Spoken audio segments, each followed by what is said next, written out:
শহরে মানুষ বস্তুবাদী না? মানুষ বস্তুবাদী, কেউ অন্যের দিকে তাকার সময় নাই। এটা বোঝার জন্য আপনাকে ফ্লাইওভার উঠতে হবে। ফ্লাইওভার উঠে দাঁড়িয়ে থাকেন, দেখেন মানুষ ছুটছে নিজের চরকায় তেল দেওয়ার জন্য, কারো দিকে তাকার সময় নাই।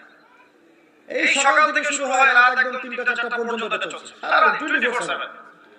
উদ্দেশ্য কি? দুনিয়া। অল্প কিছু মানুষের বাইরে আছে যাদের উদ্দেশ্য আখিরাত, বেশিরভাগ উদ্দেশ্য কি? দুনিয়া। বাড়ি, গাড়ি, টাকা, জমি জমা, স্ট্যাটাস, দ্যাটস অল। মানে মানুষের এই কনসেপ্টটাকে বলা হয় ম্যাটেরিয়ালিজম। কি বলে?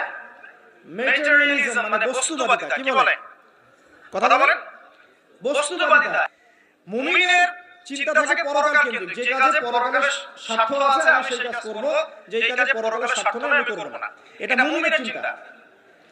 আর কাফের, মুশরিক, বেদিন, ফাসিক, মুনাফিকদের চিন্তা হচ্ছে যেখানে দুনিয়ার স্বার্থ ওখানে থাকবো, দুনিয়ার স্বার্থ নাই থাকবো না। এই